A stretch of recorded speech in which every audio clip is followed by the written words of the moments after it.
One Piece Manga Chapter 1176. Title: With Great Pride. In this chapter, we are going to see how Droggy and Brogy survive DOMIE reverse. As we know, it's near impossible to undo this DOMIE reverse, but they find one out. So watch the full video, and please subscribe my channel. Now let's head back to story. In the cover page, whole Straw Hat crew is shown. Cause it's a weekly jump. Nami looks more hot in this outfit, and beside her Nico Robin looks so pretty. And everyone as usual. Now let's start the main story. In the first page, Loki's attack covers the whole Elbaf, and everyone is shocked to see such a big explosion. And Frankie is also shocked and he is wondering what he saw.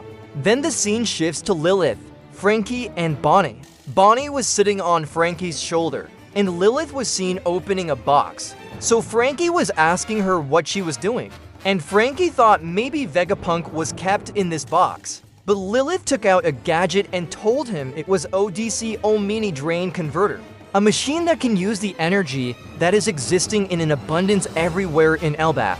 Lilith gave Frankie an upgrade, and she is also surprised that Frankie, having a Pacifista level body, yet he never tried something greater than Cola as energy source. And Lilith kept telling him what he could do with it. But all this went over the heads of the two of them. Then Lilith said, "Have you ever tried using something else instead of Cola?" But Frankie still couldn't understand her. He thought that nothing else could be fuel except Cola. Then the scene shifts to Luffy's crew, where Sol was injured, and our typical Usopp was screaming and saying, "The fire is just spreading everywhere," and he was also saying that the world might end today. And then he said that this dragon is bigger than Kaido, but he still couldn't understand how Luffy was riding on its back. Yes guys, Usopp is so scared beyond words. Nami told him that this is nothing new for that idiot. It seems Nami is used to it. Then Nami gives Zeus a command to be ready, because Nami might use him to make it rain to put out the fire. And Jinbei told them that they had to move from here quickly before anything happened to the children, because they thought that the children were still in danger. And Robin was monitoring the condition of the injured Sol. Sol was saying that he could not stay here while injured, and Sanji was asking him if he was okay or not. Then Nami is seen telling Zeus to come out, and she is also saying that this is an emergency. Nami then uses her stick and keeps saying he has to put out the fire in this school and library. And then Zeus starts to coming out, and Zeus tells Nami to leave everything to him. And Sanji is completely flattered by Nami seeing all this. Yeah, our typical Sanji. And then Nami uses her power, which is powering rain tempo. And then it starts raining, and Robin is seen shouting something to Nami and Zeus. Sol also saw something, but he can't understand what is coming because of the rain. And Zeus gets a little angry because he thought he was brought to fight, but now he is just putting out the fire through the rain. And then Nami is shouting to Zeus to move away, because a monster is coming towards him. And this is what Robin and Sol wanted to tell them. And Killingham is controlling it, and he was saying this place was promised to be erased from history. And since they want to save this place from fire again, so Killingham interferes here again. And the next scene shows that monster is swallowing Zeus entirely. And seeing its shape, Sol first thought it was a snake, but later he realizes that it is not a snake but a lindworm. A lindworm is a legendary snake-like dragon originating from Northern and Central European folklore. Yes guys, Oda use another mythology here. And Nami shouts saying Zeus, and Sanji says their last resort is gone before their eyes. And after that they saw someone is flying in the sky. And Jinbei says Sanji it could be one of those three demons. And then Jinbei hears the voice of Frankie mobilizing the ODC by collecting thermal energy from air, and those discs start collecting energy from all sides. And then it starts spreading air, like cold mist all around. Killingham doesn't understand what is happening here. In an instant, both library and school totally frozen, and the fire was completely extinguished immediately. Killingham had nothing to do but watch.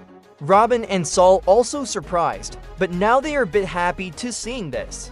And then it turns out that Lilith was explaining to Frankie a while ago that everything in nature, is a kind of transformation of energy, and Lilith's gadget can reverse that. So she tells Frankie to use a new energy instead of color, and Frankie is amazed to see that new energy bottle, and Lilith names it Super Vega Color.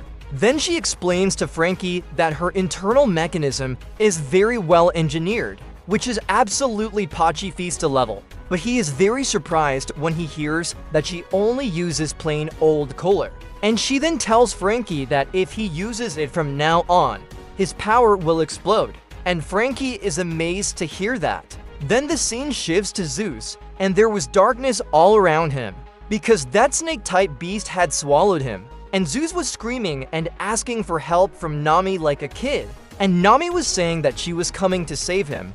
But I don't think Nami is strong enough to beat them.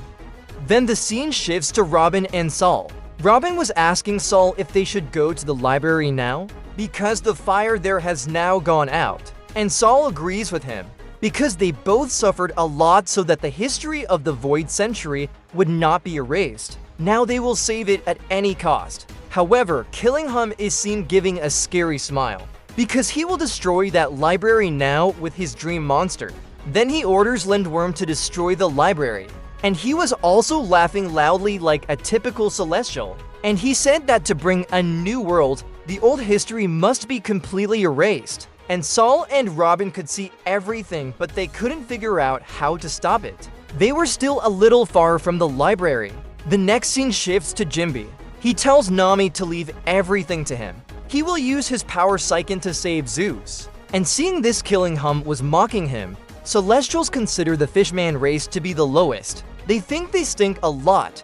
Then he said, he's lucky he's wearing a mask. Man, every Celestial is worst character.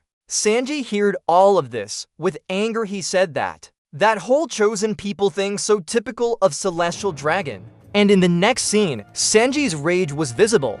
Then Saji said that, is he so stupid that he can't recognize a former warlord Jinbe? And then Sanji said that he is committing a serious crime by insulting his crew member.